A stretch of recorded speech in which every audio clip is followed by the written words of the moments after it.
Ita. I will be moderator of the panel today, and it's a pleasure to be here with you and also like such a great team of experts that are joining us today. So before introducing the panelists and start our discussion today, I would like to briefly set the scene for our panel. As you know, carbon markets can play a crucial role in helping countries achieve their NDCs and increase their climate ambition. However, the interplay between voluntary carbon markets, compliance instruments, and Article 6 requires a deep understanding of domestic and international circumstances. I think this is particularly relevant for Brazil, that's now discussing its cap and trade proposal, a country with continental dimensions, with different biomes and also different environmental, social, and economic circumstances. Most of the emissions in Brazil, as you might know, also comes from the land use sector. So the discussion about this cap and trade needs to consider past experience, but for sure it will require also innovative solutions to address this challenge. At AITA, we always say that there is no one solution fits all. And when it comes to carbon market strategies, each geography has different characteristics that requires also like different solutions. So to help in addressing the challenge they face, we need to help to put together different stakeholders, civil society, private sector, to discuss what are the challenges and opportunities that they see and how can we support the government to come with innovative solutions that will work for all. So basically, that's why we brought these experts here today to discuss how Brazil can structure the interplay of its forthcoming emissions trading system, the voluntary carbon market also in the nascent Article 6. So how Brazil can work with all these tools to help them to achieve their climate commitments. We believe that the country can play a leadership role in the transition given the already large share of renewables in its energy matrix and the opportunities to develop a cap and trade system that not only promote investments into greener technologies, but also unlock solutions in natural climate solutions that help the country increase its climate ambition. We expect that this discussion help in the process of establishing an efficient policy and also clarify that what are the challenges and opportunities for carbon markets in the country. So with that, I would like to briefly introduce our speakers for today. We have here with us Janaína Darlan, founder and CEO of CarbonX, has over 20 years of experience in the carbon market and also president of the Brazil Alliance for Nature-Based Solutions. Janaína is also part of the panel of experts for ICVCM and a member of the stakeholder forum for VCMI. We also have here Aloysio Lopes Pereira de Mello, Director of the Department of Climate Change of the Ministry of Environment and Climate Change of Brazil. He has vast experience in carbon markets and PMR program in the country and has been deeply involved in the development of the current cap and trade proposal being discussed in the Congress. Besides him, we have Gabriela Doliak, the Executive Director of ICC Brazil. Previously, she was the Executive Director of the Institute of International Relations and Foreign Affairs in São Paulo, and also Senior Director at Albright Stonebridge Group in Washington. Gabriela is also a member of Consulting Board to Brazilian Institute for International Trade and Investment. Besides, we have Henrik Arderio, the Global Head of Environmental Products at Mercuria, where he leads a global team covering a wide range of environmental products, both in compliance and voluntary markets. Henrik has experience in carbon markets and has been working actively in this field since 2005. And finally, we have Utkarsh Agarwal, America's carbon originator at BP, and who has vast experience in natural climate solutions and evaluating investment opportunities from carbon project developers in Latin, Africa, and the US. So without further ado, I would like to start the panel with Aloysio. So my first question to you would be like, what's the ministry's long-term vision for the interplay between Brazil's ETS, the voluntary carbon market, and Article 6? What is the share of Brazil's NDC that the ministry plans to achieve through such market-based instruments? Luis, please. Okay, thank you, Pedro. Thank you for the invitation to you, to AETA. And good afternoon to my colleagues. Good afternoon, everyone. Well, first of all, I think it's important to share our view on the role of the domestic ETS, the proposed domestic ETS for our climate policy, and also the space for the voluntary carbon market in that policy in our strategy. But first of all, as already mentioned by Pedro, our main challenge in Brazil in terms of reducing GHG emissions is related to deforestation. And after that, the land use in agriculture and the agricultural activities is another important area for us to advance. But we have the other sectors. Our energy sectors is already quite decarbonized. But in industry and waste and the transport, we have, I think, a big space to advance. As you may know, Brazilian NDC is already quite, let's say, ambitious. We have made a correction, let's say, in our NDC recently, just to reaffirm what we have as absolute targets for 2030. And based on that, what we see is that besides controlling deforestation, incentivizing new technologies and efficiency in the agricultural sector, we need new instruments for our climate policy. And as Pedro mentioned, we see that the ETS, the mandatory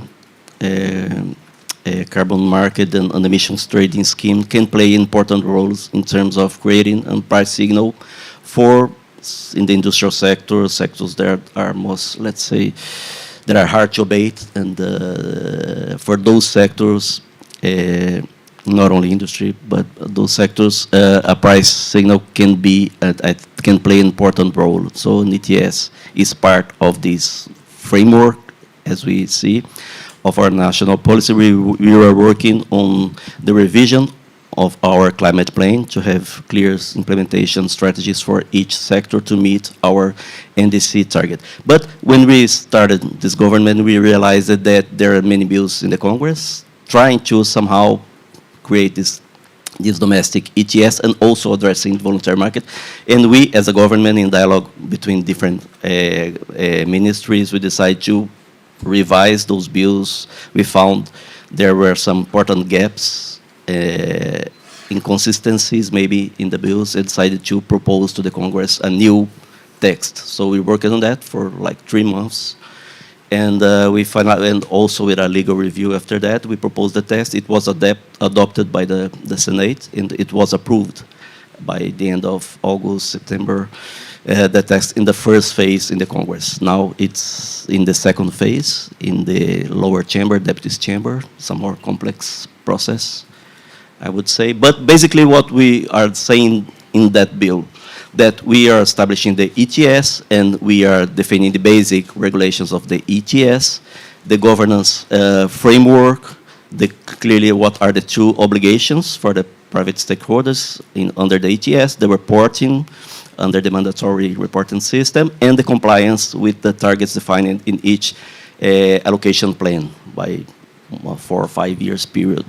So these are the basic obligations, the governance, the main frameworks, and also some legal definitions for the assets to be traded under the ETS and also for the voluntary market.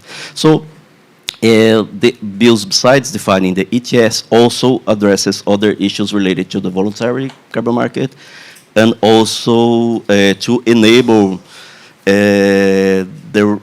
Brazil to engage in the 6.2 mechanism. So the bill is also, let's say, defining the very basic general definitions for that. And what are those definitions, just to mention? One is that the ETS can have offsets, so the regulated entities can, besides complying with the allowances, they can also buy some amount of offsets. In our view, the bill should not define what is the percentage of the offsets to be allowed, because this is part of the regulation. This is something that can change along the periods, as we have seen in the international experience. So we did not, from our view, from the proposal of the government, we did not decide the fixed percentage of the offsets. We did not define what kind of offsets. We just say that the government agency in charge of regulating the market would have also the responsibility to make the assessment of existing methodologies in the voluntary carbon market, and then based on that assessment, taking into account environmental integrity and also the tracking mechanisms and everything. Based on that assessment, the authority can enable and authorize some of the methodologies to be integrated to the mandatory market. So the credits generated, the assets generated under those authorized methodologies could be integrated to the domestic ETS. This is one definition.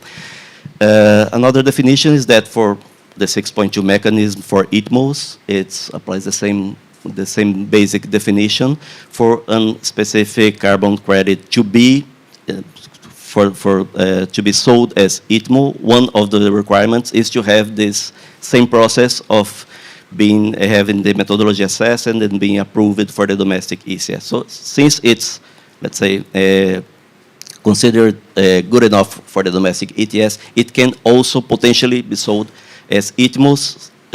Or logically, we also have to take into account that other criteria must be developed by the country in order to actually allow one specific ITMO, the selling of ITMOs. We have to make the tracking of where we are in the NDC to see if we have the space to allow the selling of mitigation results. And there are other issues probably in terms of what kind of assets or of carbon credits in terms of the country strategy would be more relevant to be sold as ITMOs in terms of attracting new investment, new technologies, and so on. So this part of the qualitative criteria to allow ITMOs is not part of the bill. This is, let's say, a mandate for the government, for the national authority for Article 6. That will be developed further. It's not part of the bill. Just to have the big picture of how we foresee the 6.2 working in Brazil. So this is the bill, the main features of the ETS, how a carbon credit can be integrated to the mandatory market, and the basic requirement for a carbon credit to be allowed to be sold as ITMOs. We also addressed in the initial proposal of the government basic requirements in terms of safeguards for traditional communities, indigenous peoples, because we have in Brazil that situation of specific carbon crediting projects developed in some of those areas of traditional communities, indigenous peoples, raising questions and concerns regarding how the benefits are being shared or not, what kind of conditions are being imposed actually to the community. So the bill also states that for those specific kind of carbon credit projects, the basic, let's say, safeguards must be observed, and also the benefits sharing, and also if it's developed in public land, the basic, let's say, also information or authorization by the government entity. So besides the ETS, the basic thing on the carbon market, we also saw the need of creating these, let's say, overall safeguards in order that those project credits based mostly on red activities, that they actually deliver the benefits they are supposed to deliver, and they have a positive, let's say, impact on communities. So this is the overall. Sorry if I talk too much, but just to have this introductory, let's say, information about how we see those mechanisms work in Brazil. Thank you, Aloysio. That's great. So I would like to go to Gabriela. And considering all these features that Aloysio presented, I would like to understand a bit more, like what are the opportunities for public and private sector collaboration, and how do you see like the ICC role in this process? Thank you, Pedro. And thank you, Aloysio, for the overview. I think for ICC, it's the International Chamber of Commerce that has been working on this issue both globally for a while now in partnership with ITA as well as in Brazil. There is a massive opportunity, but also need for public-private partnership. So in Brazil, for the past 3 years, we have done a study in partnership with Wake Carbon. First, looking at what are the economic opportunities for Brazil. So in terms of business, why does this make sense? As well as from a sort of nature standpoint or reduction standpoint. And the numbers were very clear in terms of saying Brazil has a massive potential. Brazil could be leading supplier on the voluntary market around 40%. And on the 6.2, Brazil could account for 28%. Obviously, this depends on the pricing of the credit, etc., but the potential is there. So what we have done in the past years has been, okay, so the economic opportunity is there. What do we need in terms of maturity of ecosystem, both in government legislation and also what are the parties that are going to be relevant in Brazil? So do we have, who is going to be the certifiers? So do we have all of that to be prepared to sort of take the lead into being a massive issuer? And I think the conclusion of the second study was we still have some ways to go. And the third study that we did this year was adding a new dimension, which is what does the current global context of mechanisms such as CBAM, deforestation, etc., how do they impact carbon market? Or vice versa, how does the implementation in Brazil of a regulated market either prepare or impede Brazilian companies? And the conclusion is that there is always a short-term competitive dip in terms of adjustments that the private sector will have to do. But the point here is long-term, if Brazil doesn't implement it, not only are we missing an opportunity on reduction of emissions, on new revenues generated by the carbon market, but we also are much less prepared to face a new global demand in terms of environmental sort of certification or DNA. And I think that's a very big conclusion that we have, that this is a step that we will have to do. Obviously, there are certain public policies that can be put into place to help companies do this adjustment. And I think this is where the collaboration between public and private comes in. I think there are other areas where, and Jana has lived this on her day-to-day, but Brazil has, like you said also, Pedro, Brazil is massive. So locally, each need and each reality of the communities that will sort of be impacted by these projects are very different. So in terms of infrastructure, the needs vary a lot. The reality of local communities are very different. Some communities don't have the basic water management. So we're coming in with a project, but we also have these other immediate needs that maybe need to be addressed. So I think for investors, having the opportunity to understand these are the sticking points, and this is where the government can come in and help with additional or creating an ecosystem of public policies is really massively important.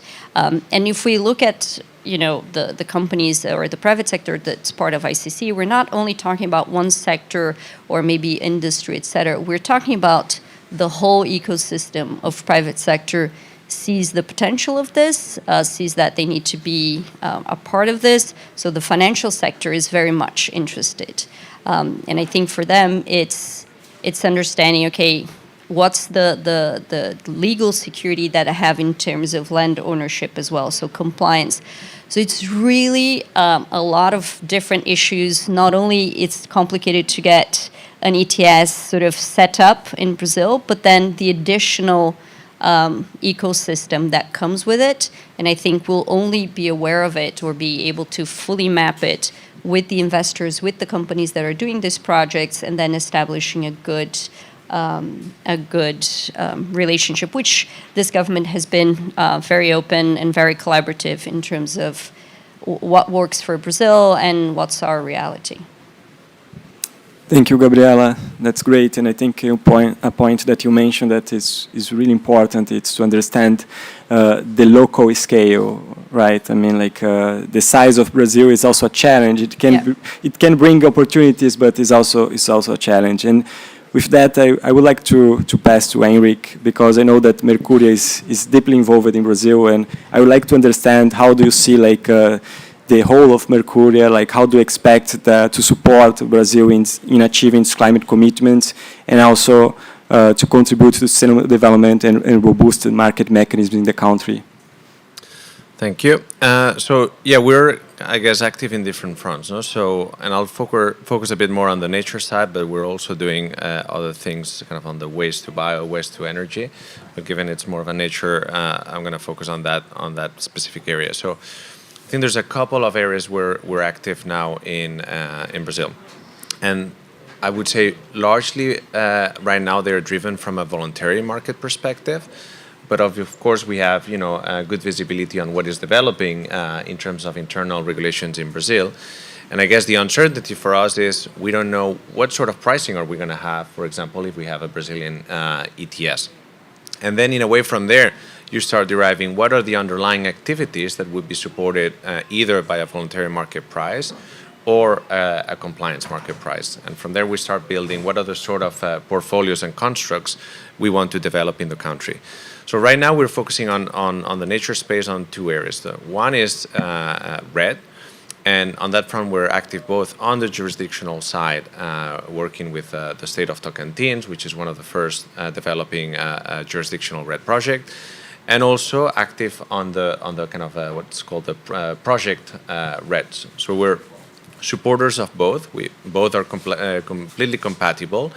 We actually find that when you invest also on the jurisdictional side, you provide a lot of visibility on some of the things that then on the ground can be enabled by Project RED.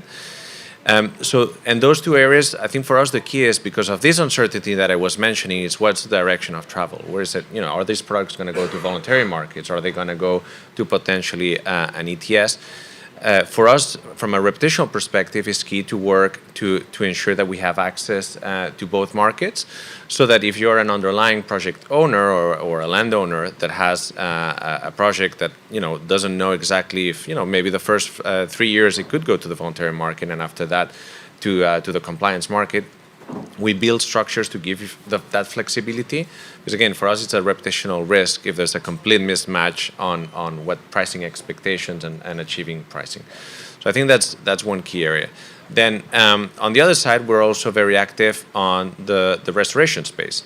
So we recently launched kind of an internal vehicle called Sylvania of our own dollars, $500 million, that is largely focused on restoration. And a lot of that we want to target towards Brazil, and it's part of the rationale that has been discussed in this panel is there is a very large potential in Brazil to do restoration.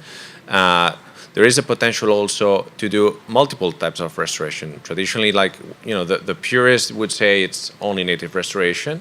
We take a view that it could be a mix of things. It could be commercial timber with native restoration. It could be agroforestry. So there's a wide range of activities. Both in Brazil you have the size to invest at large scale.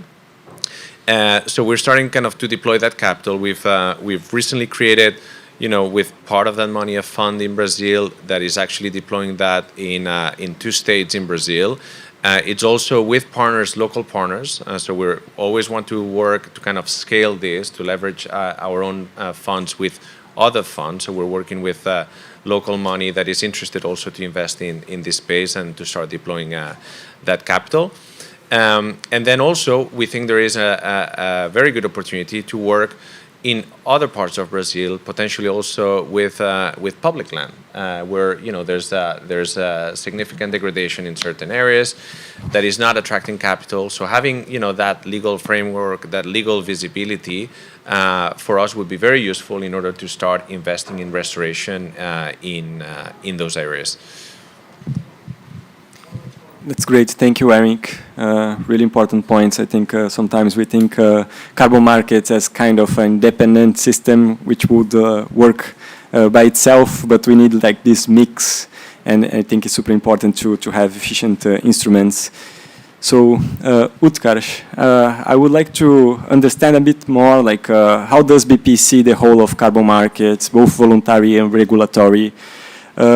And also, are there specific aspects of Brazil's emerging carbon markets that BP finds particularly promising or challenging? Sure, thanks Pedro, and thanks all for coming. Maybe I'll do the carbon markets piece first and then speak specifically to the Brazil opportunity and challenges. So, look, I mean, carbon markets, both compliance and voluntary, are absolutely important in tackling greenhouse gas emissions. They help put a price on carbon, they drive down emissions, carbon emissions, other greenhouse gas emissions, and they achieve emission reduction in a cost-efficient manner. So we like carbon markets. We operate in carbon markets globally. We've been doing this for the last 10 years. We have a presence in 60 different countries, and we have active projects in several of those countries. So carbon markets are an absolutely essential pillar of BP's low-carbon strategy going forward. Historically, it's been the global north that has been responsible for emissions that have consumed our collective carbon budget. And we've seen instances in global north, especially in places like California, Washington State, New York, European Union, and other parts of the world that have started instituting these carbon markets, and because they have the resources, the money, the wherewithal to be able to put these policy schemes together and to put a price on carbon. But looking forward, we're not going to be able to keep temperature rise below 2 degrees if we don't do something about emissions from places like Brazil and India and parts of Africa and parts of Latin America that are going to be high growth and consequently high emissions in the coming decades. So we've got to do something about those emissions, and we can't bend the curve on those emissions whilst trampling on the hopes and dreams and aspirations of the people living in those parts of the world. And so carbon markets, that's why the carbon markets are such an important critical role, because they help achieve the lowest cost of abatement, and they help drive down those emissions in a cost-efficient manner, and they allow for transfer of resources from the north to the south, and that's especially true for voluntary markets, but also true for communities that are doing the hard work of reducing those emissions. Now, as it relates specifically to the Brazil opportunity and the Brazil market, we're encouraged by the fact that Brazil is setting up an ETS. We think that carbon markets are a vital tool for reducing those emissions. We like what we see. We've seen the draft of the legislation. We hope for a smooth and a quick passing of that bill and for it to become law. And I think as that happens, and so long as the general contours of the program are still in place, we like the fact that it allows for the use of offsets. I think we're not going to know specifically until the rulemaking process, but we like that it allows for offsets, NCS and other types. We like that it's going to be a substantial market in size. So some estimates it could be twice the size of the California market, a market that we are familiar with. It leaves out the AFLU sector, which is okay. We've got to start somewhere and then build from there. So it's a good start. And most importantly, it helps achieve Brazil's NDC. So it's aligned in a way that gets us to tackling that emissions curve that I was speaking about. And again, do it in a way using a market-based solution, which we've always been supported of in Brazil and elsewhere. Thank you, Utkarsh. So I would like to ask Janaína now, you have a vast experience in project development, particularly related to nature-based solutions. So I'd like to understand a bit more how the carbon market regulation in Brazil would impact nature-based solutions, and also how beyond decreasing deforestation and also restoring degraded lands, what's the role of nature-based solutions also to social development in Brazil. So how do you see these topics? Yeah, perfect. Thanks, Pedro. Thanks, all the panelists and the audience. I'll have a brief presentation. If I can bring some numbers, it would be great. Can we? So I can tackle. No, we're good. It's. Yep. There we go.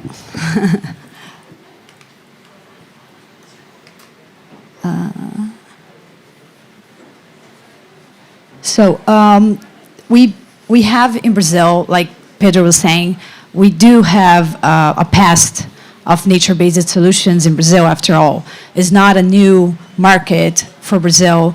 It's been there for more than 10 years. We have some RED Plus projects that we've been, for being established like more than 10 years ago. So it's something that we have an evolution on this. And Brazil is coming to a point that when we can show some real good projects with high integrity and quality, which is a big thing nowadays. So it's very good to see that we have an alliance now. It was founded 2021, the alliance. We have like 28 members with this alliance working on the issues of integrity, quality, how we can make it better, how we can tackle social aspects of the projects as well, not only delivering, like carbon emissions or restoration or avoidance. So we are really working to get great results and be an example to the world. So the alliance represents 70% of the carbon credits in Brazil that were generated in Brazil. So 32 million tons were reduced by the companies in the alliance until now. We have put together a study to have the dimension of this market in Brazil, so it's available for everyone to get the numbers and what we represent. You can scan the QR code, or after the presentation, you can come to us as well.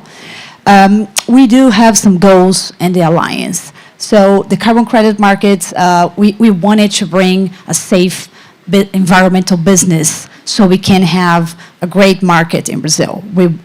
That's our main goal here. So the bill that the government is working really hard on it, and it's doing a great job, by the way, thanks Aloysio.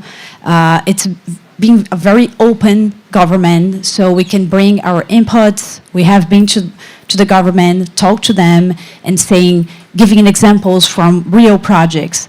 What's going to work, what's not going to work, what could harm the market as well. Because Brazil is also putting some rules in the voluntary market, which is unusual because it's a voluntary market. We haven't had rules like defined by governments for the voluntary market, only regulated markets. But we see as a positive side, so because we're doing like a closely work, and we're telling them this could work, this could help to bring transparency, bring like a legal balance to the market. So we totally push on that as well. So deforestation and forest degradation are reduced with the support of private sector. As I said, we've been developing those projects for a long time, and we are bringing real results to the ground, which is pretty good. And we also have some lines of action. So integrity and best practices is one of the main lines we have. Advocacy and public policies. We have one person in Brasilia, really close to the government, and seeing everything that's going to happen and how we can influence to bring the results and the examples from the ground. So this is one of the main ones, and engagement in communication as well. We want to bring transparency. We want to bring what's going on. We want to really spread the word and saying like what's really going on. So we also have this guidance, how to work in communities. So we can tackle the social side of the projects and how you can really bring like results to these projects besides carbon credits. It's not only about carbon credits. I think we have a huge mission here in Brazil, especially when we work with nature-based solutions and the Amazon bioma. It's the biggest one. We also have projects in Cerrado, other biomas, but the biggest one and the biggest deforestation rate is in the Amazon right now. So we do have lots of projects in the Amazon rainforest and a lot of communities in there. We have about 30 million people in the Amazon region, and they really need like a social development. That's what the projects are bringing. That's what we can do it, the private sector can do. We can canalize these investments and also raise their developments, get social development to them. And when it's a project that's in the community, it's not with the community around, they're the ones dictating the rules. They're the ones telling how a project should be developed as well. So there are other different kind of projects when we go there. So we do have like a collaboration with the governments. We think it's crucial for mitigation. We cannot work without the government support. So it's really important to us the government supports those projects, REDD+ projects, and we continue work on this and delivered all those numbers. So these initiatives are very welcome, so we can have also scalability for the projects as well. We do have already some monitoring structures that we can monitor the projects and bring real results and really stop deforestation. In some projects, we have like it's called like a monitoring we use the satellites from Brazil, the public images, and we have an artificial intelligence reading all those images almost real time. And we had some examples like last month, we could stop a deforestation, an invasion, because we saw that on the monitor, and we could say, we got to do something. This is going to go fast. And then we could really act and stop deforestation. So if we scale all these projects together with jurisdictional and also the actions from the government, we can really tackle this problem that we have and really solve, hopefully, the problem of deforestation. And I always say, and if we succeed and we get great results, in 2030, we won't have any deforestation, we'll be like zero deforestation, and we won't need those projects anymore. We won't need carbon credits. So REDD+ is like there is a time frame for REDD+ projects, and it's fine. If it delivers the results, it's okay. Because after all, if the community is well developed, it will continue doing a great job and have new resources or sources of economic aspects. So it's okay. It's not a bad thing. So we're really working on project reputation because of this, image that was created around the bad projects on REDD+. We know there are bad ones as well, but we want to show that there is also really good projects bringing real results. We are also bringing the investments, as I said, for socioeconomic development of this, and the financial incentive is integration of environmental policies and the community engagement. Those are the main aspects that we're really bringing to the ground. So we have a significant positive impact on social development. That's your last part of the question. So it is an important thing, and it's very important. It's one of the main reasons of a REDD+ project. Even though if it is a private property, you have to tackle the communities around, all the stakeholders, who's going to be benefit from this project. You have to share all these benefits. Of course, if it's your farm, your land, Pedro, I won't say that you need to give 80% because you need to pay taxes, you need to be on the land. But there is a part, it is a share of the credits that goes to the communities around to bring this social development. Of course, it depends on the negotiations from each project, but it always has a social, part of the project. So with this, we do have 29 carbon projects that are being developed. So the potential to benefit more than 40,000 people on these projects, more than 277 communities, and this is only the ones that are already in the pipeline. There's much more coming, so the potential to reach and develop communities and help and create green jobs as well, it's immense. It's something that it could really bring great results and development to the country as well. So we also have the education awareness with these populations and communities, health promotion to them. It's one of the main basic things they asked when you go and make the diagnosis, it's what they need. They said, I need good education, I need health, I need access to health. So that's what these projects are doing. Food and security, like Gabriela was saying, water is a big problem. When you go to a project, they just get the water from the river, which it is right next to the bathroom, toilets that were like right behind. So that's the water they drink. And sometimes they do get sick about that. You have a huge mortality for infants as well. So we're tackling all these issues, and hopefully we can combine with government efforts and with jurisdictional efforts, we can really reach no deforestation and social development of this whole population. I think that's it. We do have some challenges, of course, that we were saying all here. The development of best practices and integrity, we need to spread that out. We need to have transparency so you all can see, go to the projects, ask a project developer, can I go there? We have open doors. We have nothing to hide here. And if we're doing something wrong, we can correct. We don't know all the answers, of course. We're trying the best thing and following the best practices that are available for prior consent as well, but it's a learning curve. We need this. We need all of us together. So we're also promoting webinars, courses, dialogues, and we have a conference, a yearly conference now that's being established to bring all these discussions. We get governments, we get buyers, we get institutions as well, think tanks, so to promote these discussions. So, I guess I pointed out that all that. Thanks, Pedro. Thank you, Janaína. This is a really important part of the markets, the social co-benefits, and still if we see that we are covering 70% of the carbon credits in the country and 40,000 people impacted, when we compare it to the size of the country, it is still small. I mean, so this is really important, and I feel to get an example, for example, just like the Amazon, we have 40 million people there. So how can we make these projects to scale up and not only to help in Brazil achieving its climate commitments, but also to develop it? So with that, I would like to ask these questions to Aloysio. You mentioned about the strategy of carbon markets, and of course we are discussing a legislation on an ETS, but I'm sure that you are discussing with your colleagues and also with other ministries in the government about this broad strategy, and also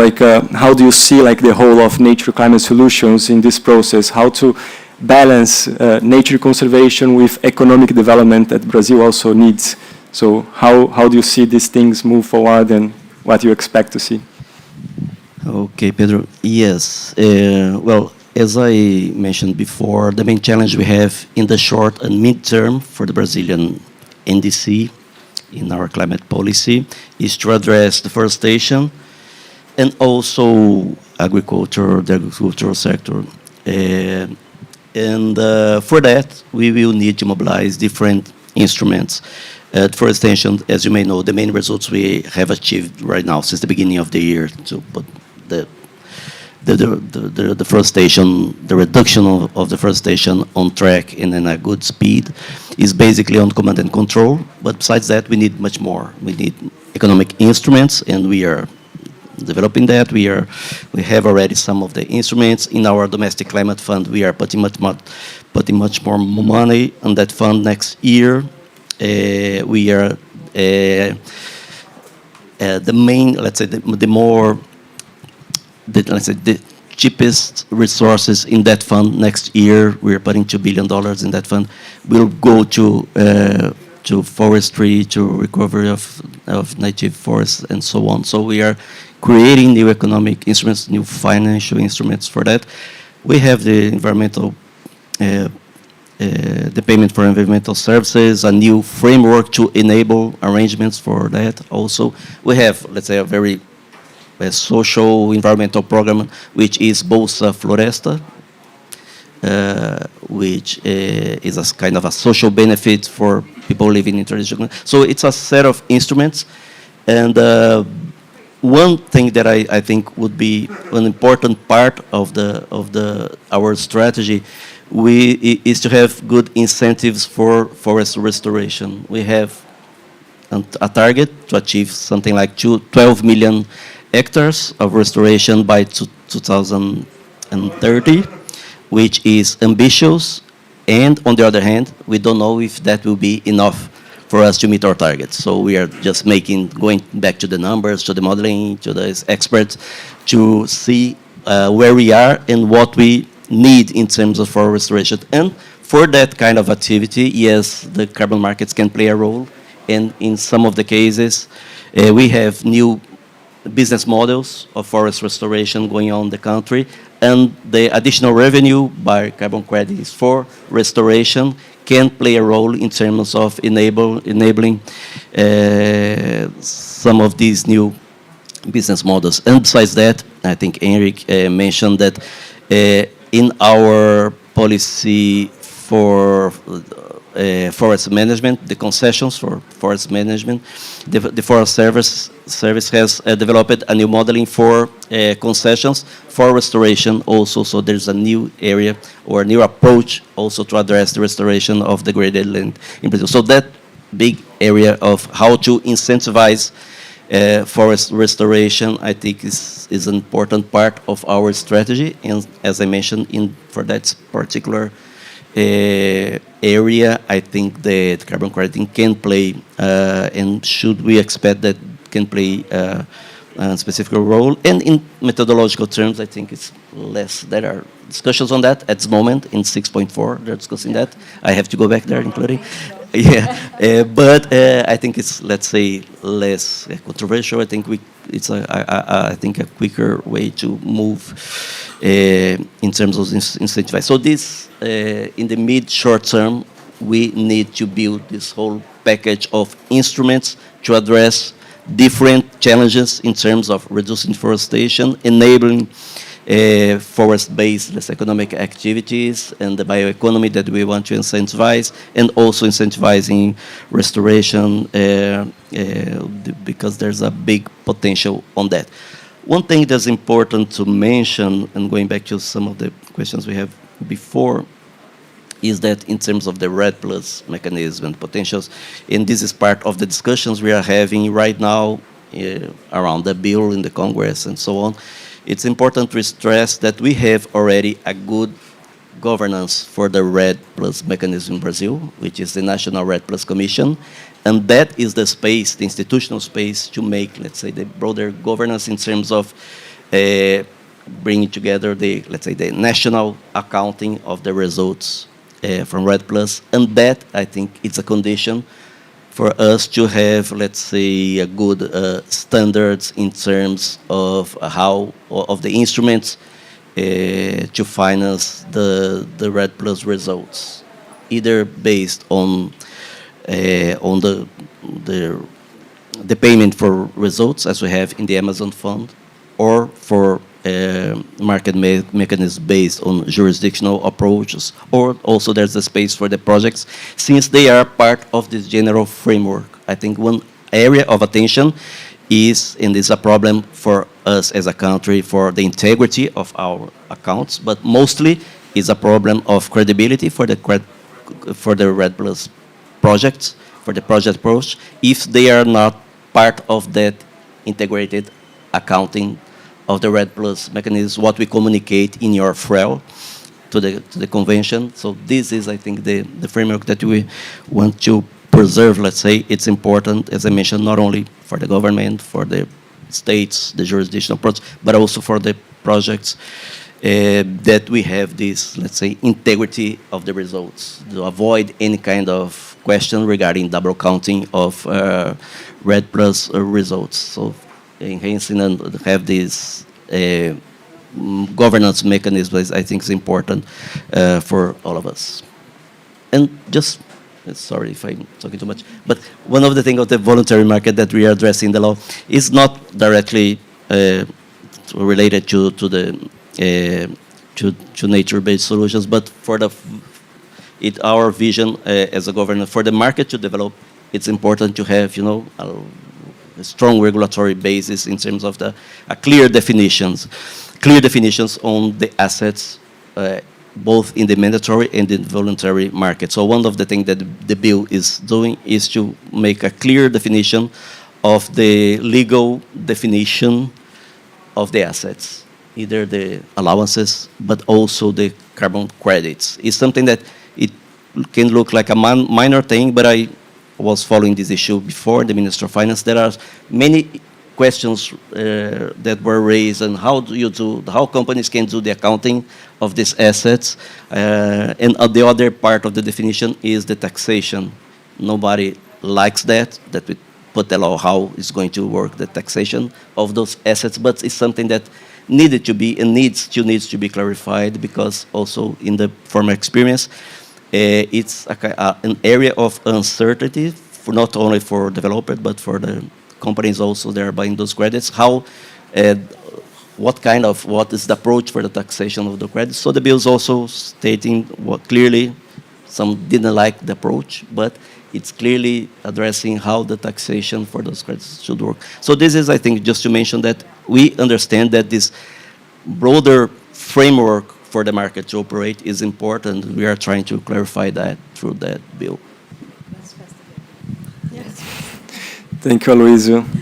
So, Gabriela, Aloysio mentioned a series of financial incentives and policies, and also the importance of promoting integrity. So I would like to understand from your experience, like how businesses, like large and small businesses, could help in this process of promoting the highest environmental integrity of these projects, and also understand the opportunities in carbon markets. How do you see like that business can engage more actively with this process and help?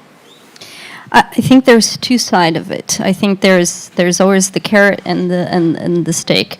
And I think the carrot is obviously the economic incentives are there, and businesses will be really important into looking what are the standards, what's the reality of business, and how can I be part of, in our view, and it should be everyone's view, unassailable agenda. So there's no escaping this agenda. We don't want to. We have to embrace it, and it should really be an asset.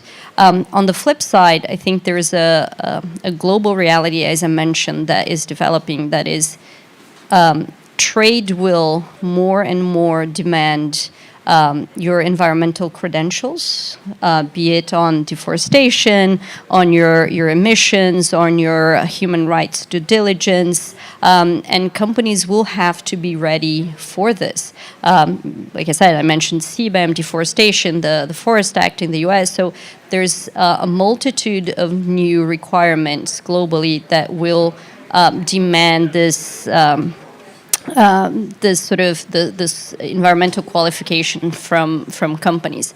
And this is where it's interesting that the regulated carbon market comes in, because on the one hand, you promote social benefits and economic benefits, but on the other hand, you also help companies prepare for a wider set of demands that are being imposed. And I think this is really interesting.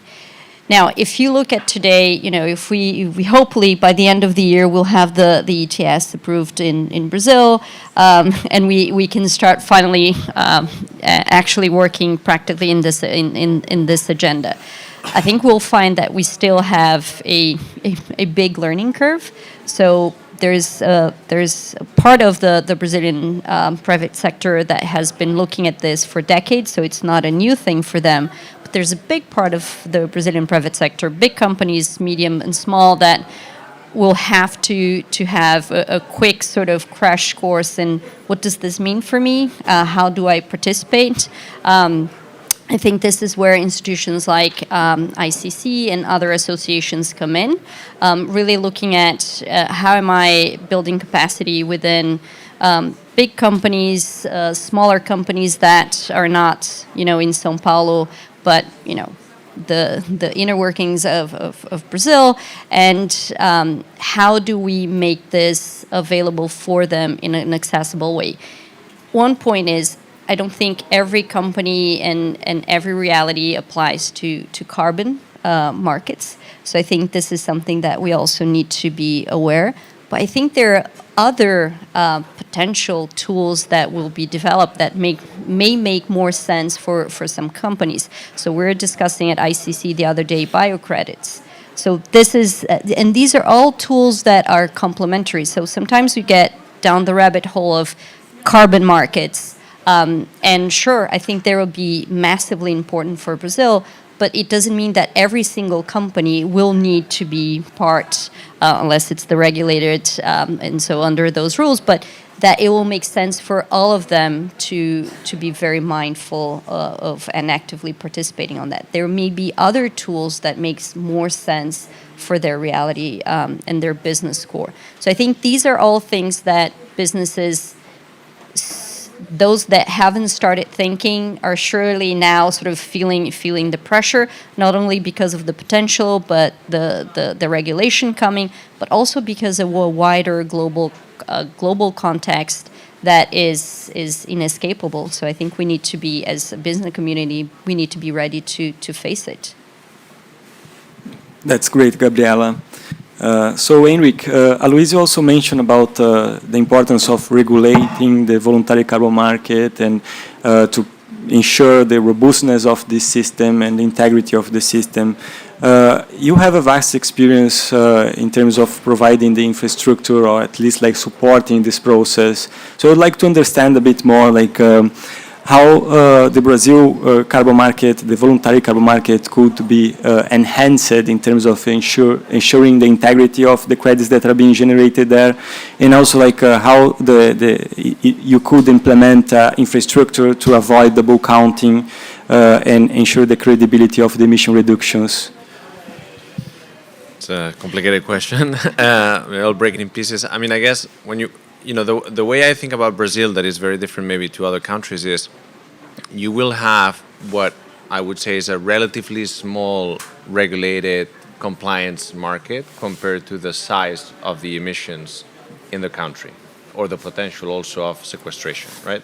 So I think that's important. And the reason it's important is because it means that actually the compatibility that you need between voluntary markets and compliance, I think is very different to a lot of other countries.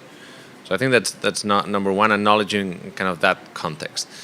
I think, as Aloysio said, is get the basics right. So things that are simple but tend to be overcomplicated, like accounting or taxes, for example, very important for the private sector to have visibility in this space. And Brazil, for example, is not necessarily the easiest country from a tax regulation perspective. So having it simple helps.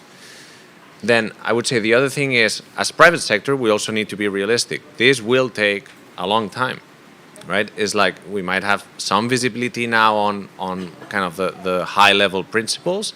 It will take a long time to define, what is the actual detail of the underlying regulations, but it will take a lot longer to actually be able to establish a kind of a visible, clear system. And the reason I say that is because it always comes down to data. How much data do we have? How much data is available right now? How much data is missing that we need to collect?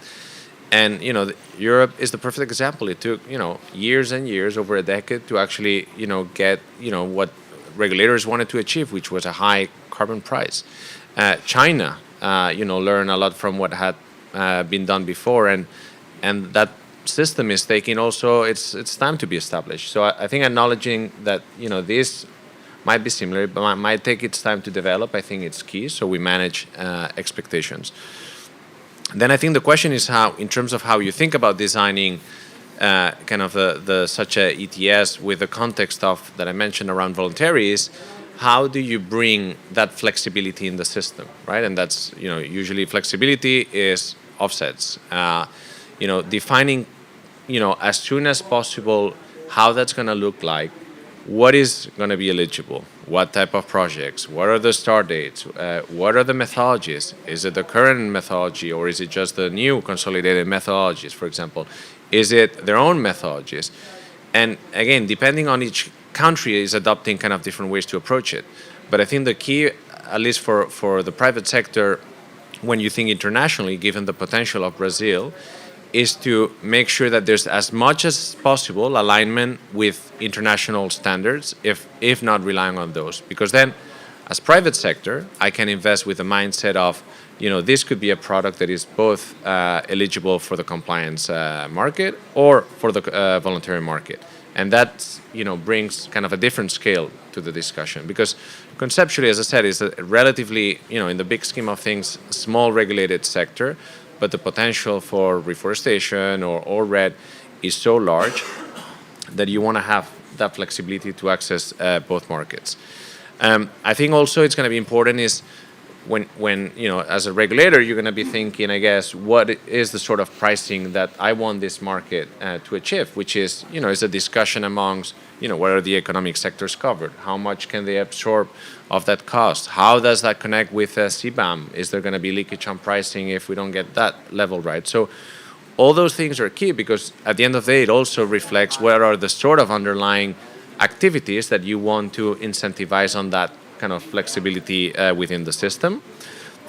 And then I would say as much visibility on kind of regulation fast forward as you can. So, it's like private sector doesn't like to have short timelines. We don't want just, the program is going to be in the next 3-4 years like this. We want to have, a 10 years horizon. Make sure that when we're talking about double counting, that there is, we're following again back to this context of, voluntary could be kind of a key supply opportunity in Brazil. Let's make sure it's all aligned so that, if there's projects that are there properly nesting within kind of jurisdictional frameworks, that is properly nested within the national accounting system. So the less friction you have across all those different levels, and the more visibility that you have early on, a lot easier for us to invest in this space. That's great. That's a great point. Less friction. I mean, carbon markets usually are very siloed, and I think what we are doing here is exactly like what we are trying to break, these silos. So, Utkarsh, in light of this emphasis on natural climate solutions that we are discussing here, I would like to understand how is BP incorporating nature-based solutions in its carbon trading strategies, and what opportunities do you see for promoting biodiversity and also social development through these initiatives? Yep. Only my mom calls me Utkarsh. Everybody else calls me Uti. But I think onto that question itself. Look, natural climate solutions are an essential tool to keep temperature rise below 2 degrees and to achieve the goals of the Paris Agreement. So it is one of our sustainability aims as BP is to promote natural climate solutions across the world to reduce emissions and to tackle emissions from different sectors. In places, in conversations at places like COP, elsewhere, it is often sort of repeated, but this is worth repeating. There is no Paris without NCS, right? There is no Paris without NCS. So we've got to make NCS an important part in whatever scheme we come up with in places like Brazil and elsewhere to be able to keep temperature rise below 2 degrees. Deforestation loss, for example, an essential way to cut back on deforestation loss is to incentivize natural climate solutions.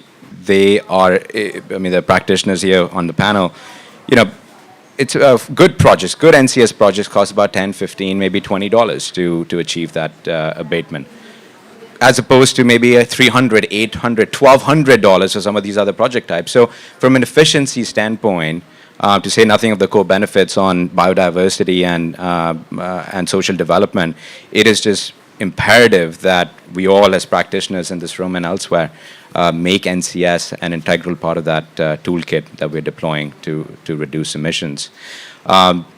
Within NCS, we invest in all kinds of project types, avoidance, reductions, removals.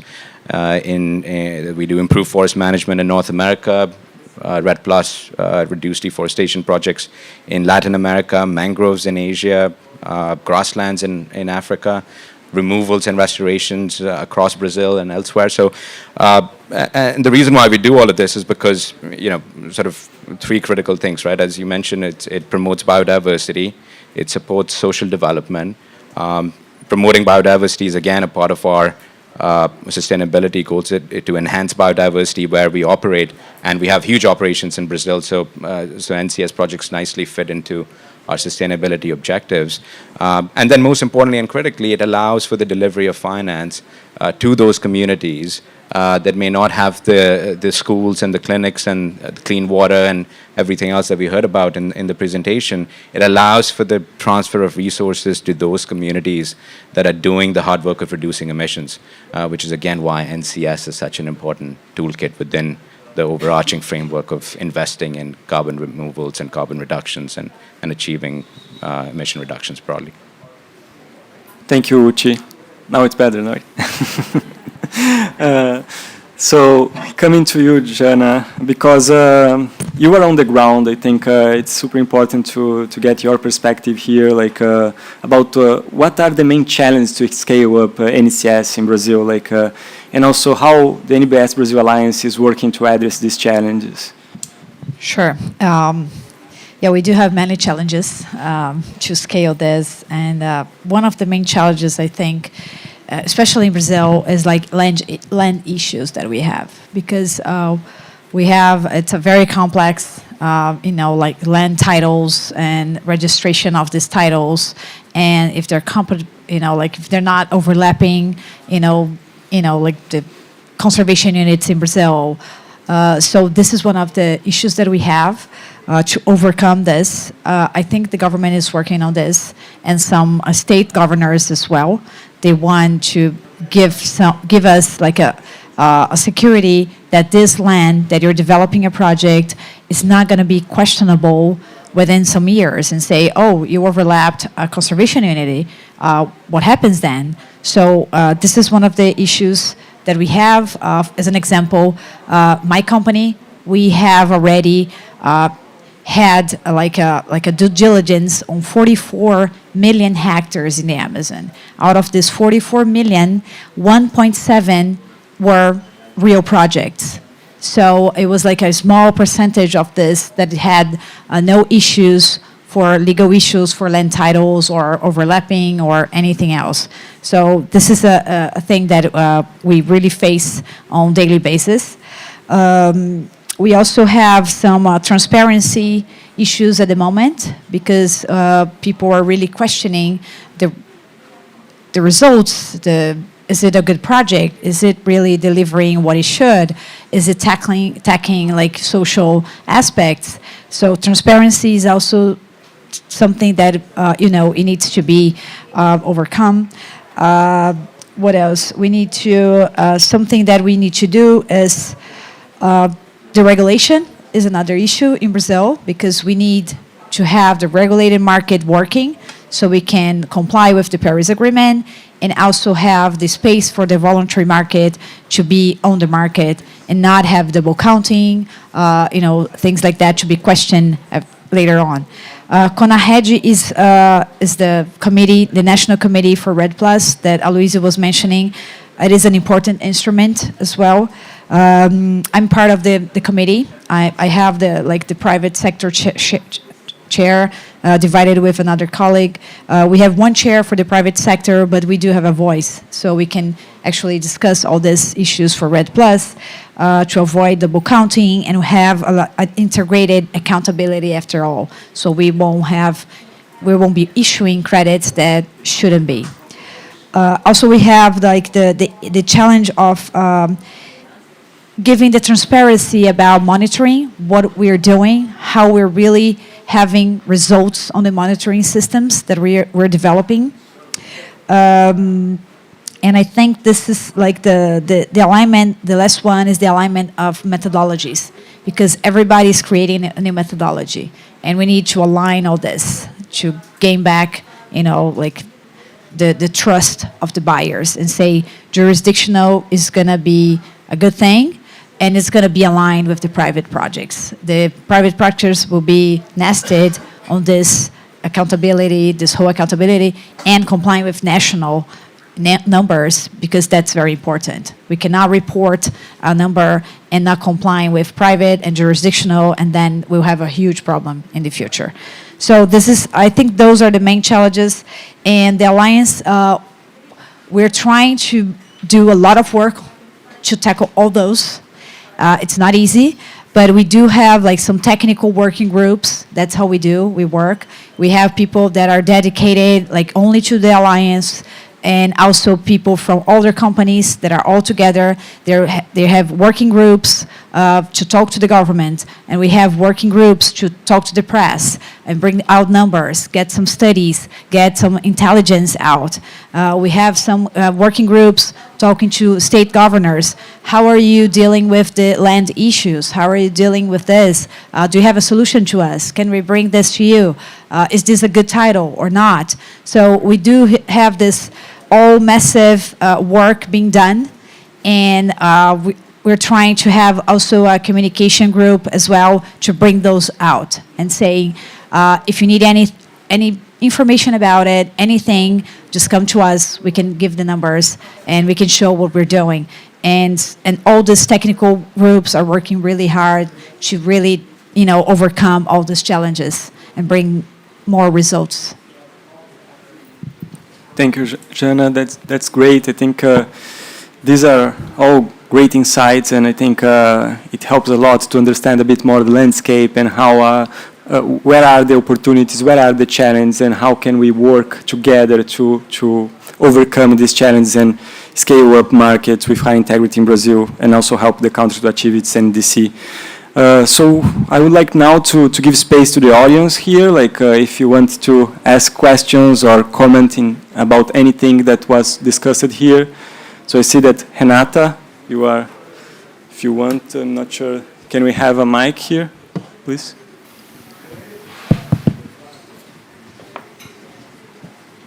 It's here, yeah. Thank you. I'm Renata Amaral. I'm a climate change and environmental lawyer in Brazil, in Trent Rossi Watanabe. Aloysio, first of all, thank you so much for the openness and for bringing so much information to us today. I've been working with climate matters since the Kyoto Protocol, since I was a junior associate. And now we work a lot with advocacy and also transactional matters related to that. And we have been answering several questions about the law and everything, but one of them that is, I think, pretty much related to Enric's comments is that how the federal government is willing to align with the states on the jurisdictional projects. And the other one is FPIC. So how the government is willing to get consent or a proceeding to get consent from indigenous people to bring more comfort to the investments. So this, maybe two of the major questions that we get all the time. Thank you. Okay, no, thank you for the questions. Well, first of all, as I mentioned, the main purpose of the bill is to establish the domestic ETS. And besides that, we addressed how to connect voluntary market or carbon credits from the voluntary market to the system, and the thing of the need to have clear requirements on basic safeguards that should be addressed in the case of programs or projects of carbon credits in areas of traditional communities. So the law states, regarding to your second question, I think, it's like what is the very basic requirements to be observed to have this formal process of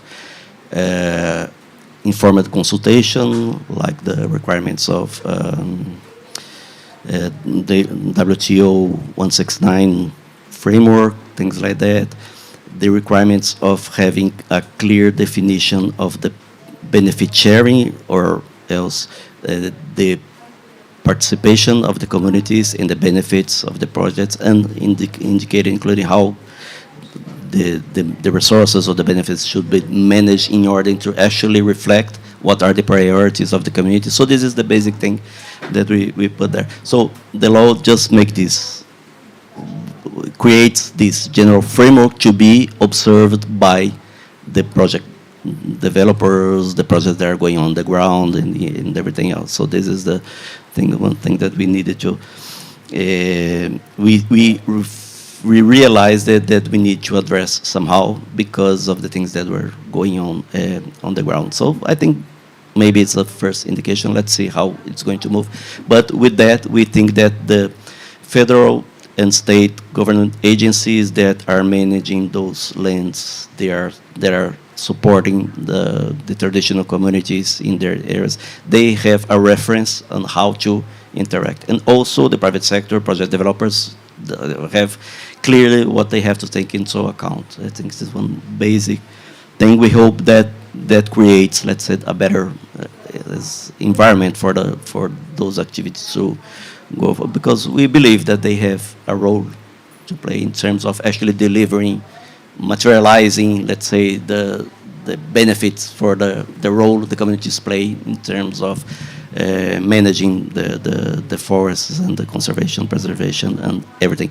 The other thing is that, as I mentioned, in the initial proposal, in the text that the governor proposed to the Congress and what was approved in the first phase in the Senate, we only indicated that the REDD Plus, let's say, thing must be managed in the CONAHAR, the National REDD Plus Commission, this thing of making the integrity, of addressing the integrity of the accounting of REDD Plus results. That need to be addressed there in CONAHED. I think it's sufficient to say that there's already a framework to make that, let's say, the compatibility, the common accounting of the results and how the results are shared between federal government, state governments, and how then specific projects could be nested in the results of a state government. So we did not want to have, a very detailed definition on that thing, because there is already that framework, that governance, and for us that is enough. Now, along the process, I think that proposals have been addressed to make in the law a lot of very specific definitions that there's a risk that can create, let's say, much more noise than necessary, or much more problems than necessary. We have to take into account that those issues need to have space to be addressed under the law, in the regulations under the law, because some definitions, once we fix that, put that in the law, it's much more complicated if we need to go back later to make some adjustment, because those are new mechanisms probably. If we are going too specific, we are going to make mistakes, and then we will have to live with those mistakes for a long time. So the initial approach we have for those issues is not to go in the details in the law, to create the general framework, so that and to say those matters of the accounting should be addressed under that framework. So I think still that this is the best approach to that matter, because we, as I said, must be careful in terms of defining very specific things, like the other thing, the percentage of offsets that should be accepted in the ETS. So this is part of the design of the ETS that changed along the time. So we don't have to put this kind of very specific thing, but to have this general framework that will enable the mechanisms to be developed. There's a long, let's say, process of building all the regulations. We have not only the private sector, but also in the government, the need to create the capacities in the government agencies to manage that new mechanism. And the bill also states what is the regulating, the process to regulate, implement the ETS. So it's a long process. It's not in the short term. We have like 2 years to develop to make the initial regulations for the reporting system, then another 2 years, then start with free allowances. And so we will have this mechanism fully implemented and working with a clear price signal, maybe in, not sure, 5, 6 years. And this is part of the learning process. That's how we see. And as I mentioned, in the short term, in the midterm, we have more urgent areas to address in our climate policy, which are deforestation and forest restoration and improving efficiency in agriculture and so on. And along that way, we are preparing to actually implement the AGS.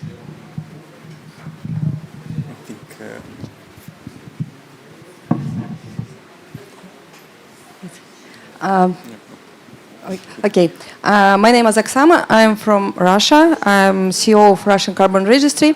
Dear representative of Brazil, can you show with us the future of climate activities in Brazil?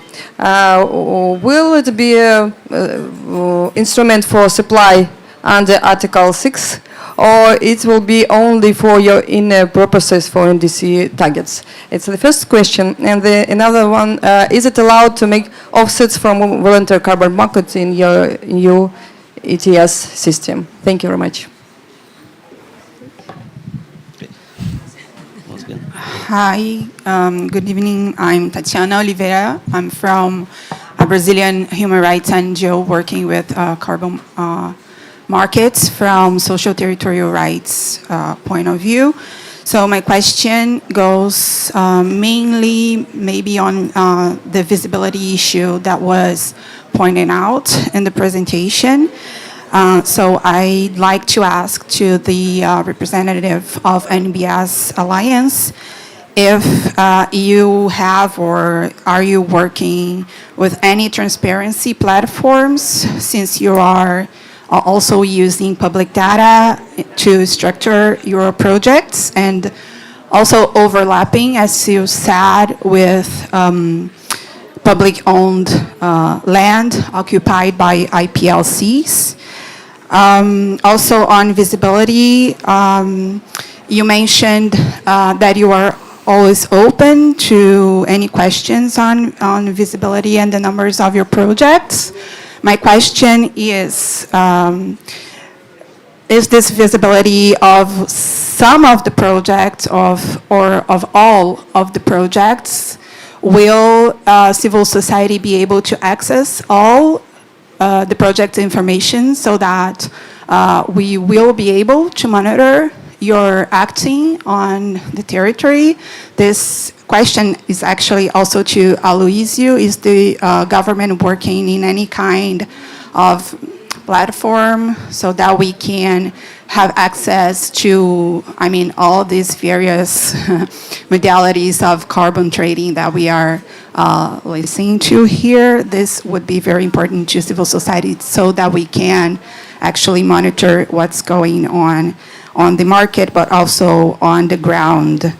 Also on visibility and on IPLC rights, of course we have ILO's consultation regulation, but in Brazil, as mentioned, we have this very complex land use matrix, and we also have a national law, and we have local protocols to be respected on when we are talking about IPLCs. So my question is, how are you dealing with this? Because so far it seems like carbon projects, they are really just remodeling what the national policies and the local protocols autonomously designed by IPLCs are already saying to us. It seems like carbon markets are just from top down redesigning how IPLCs interact with land and among themselves. Thank you. Okay, one last question, the lady back there. I'll keep it really short. My name is Mutumboi Mundi, and I'm coming from Zambia in Africa. Very inspired to learn about the bill that Brazil has put in place. I just have one question, just clarification in terms of who is to regulate the framework that you're putting in place. Is there interface with the capital markets regulators for Brazil? Thank you. Okay.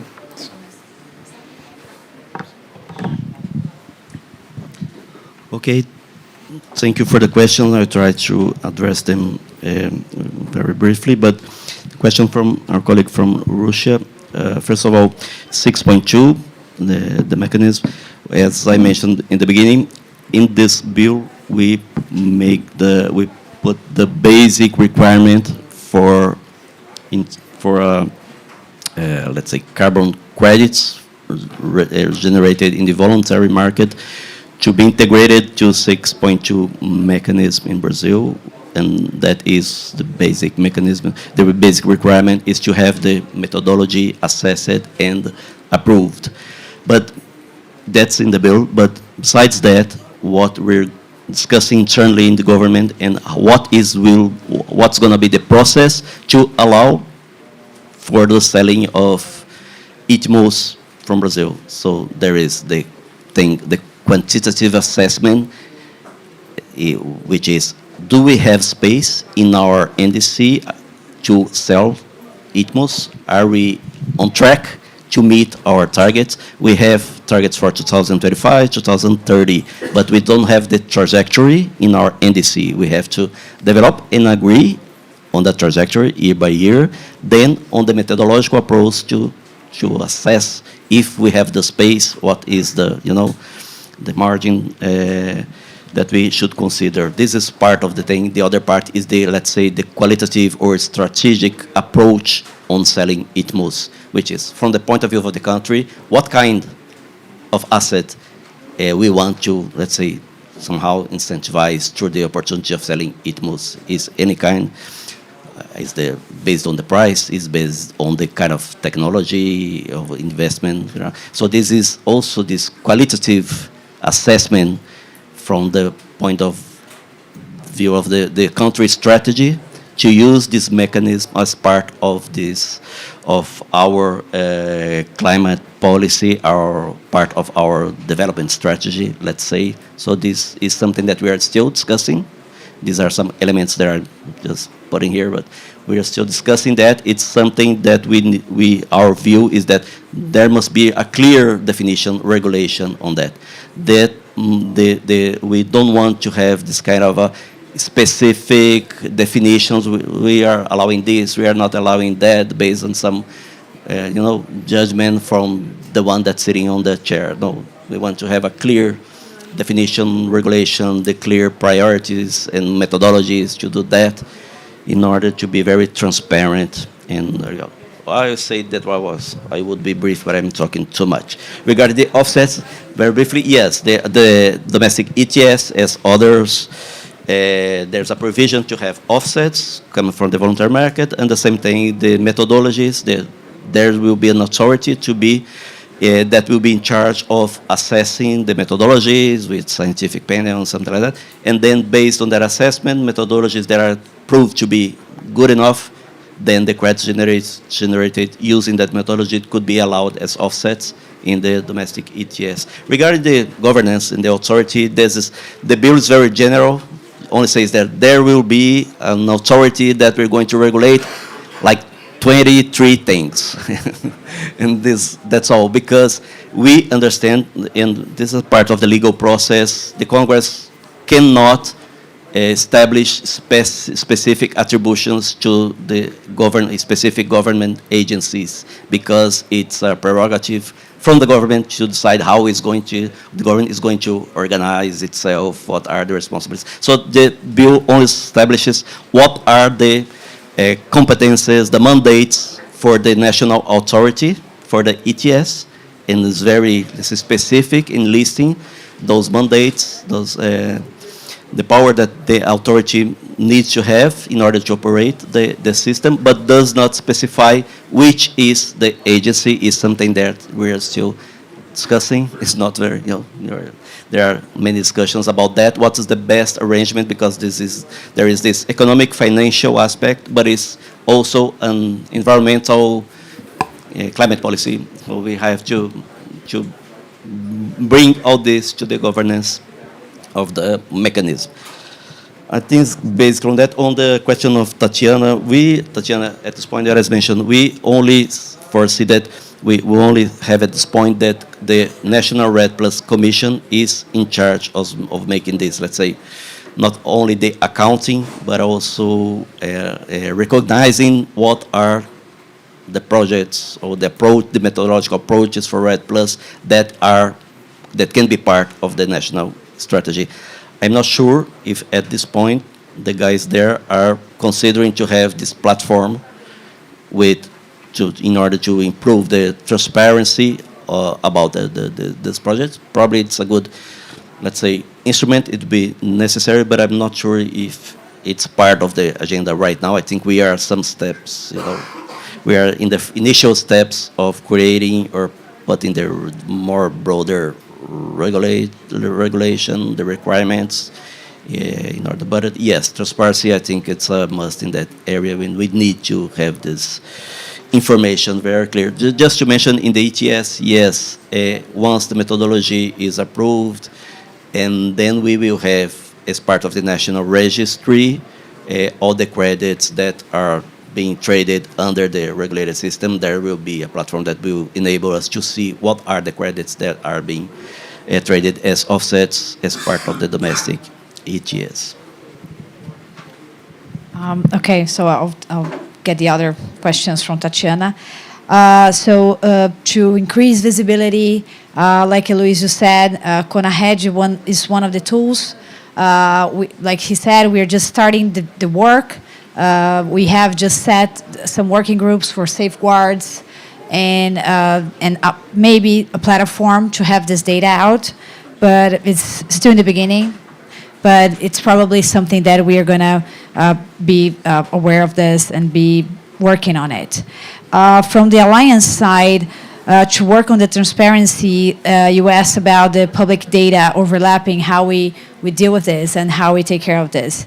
In the Alliance, we have a procedure that we analyze, we do the assessment of all the projects that goes to public consultations. If it's VERRA, if it's Ser Carbono, so we have a group of people assessing this projects that goes to public consultation, and then we can interfere or we can give comments and say, we found out that you're overlapping a land.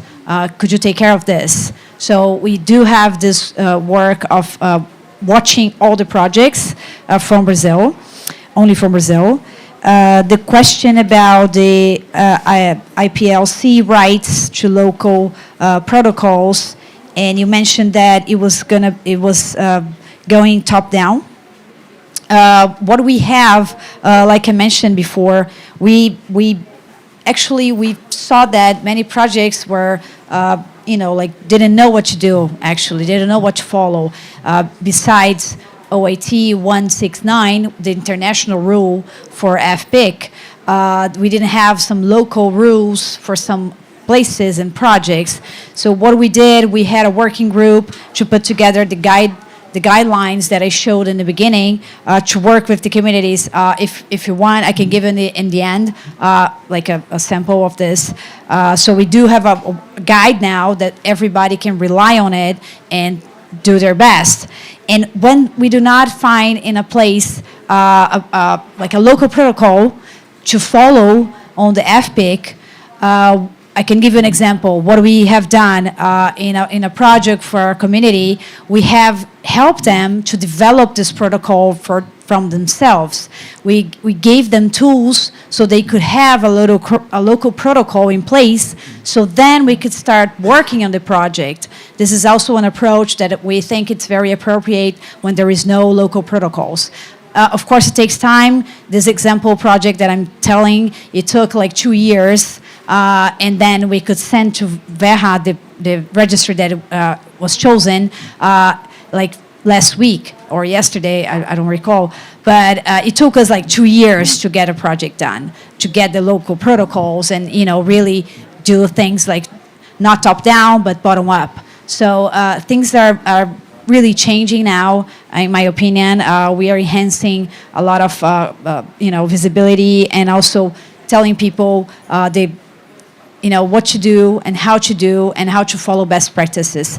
And you also mentioned if there is transparency and if we're open to questions and some projects, if civil society has the access to the information. All the projects are public, so every project that is being in the registries, you have all the documentation to be public assessed. So yes, it is public assessed and it is transparency. If you need like any specific information, then you have to reach out to the project developer. But most of the information, including FPIC, is available on the platforms, on the registries. I guess I covered it all. Yeah, I think Thank you. we are out of time, but I would like to thank you, the audience, for the attention, and also especially our panelists. It was a great discussion, and I hope you have enjoyed it as much as I enjoyed it. Thank you very much.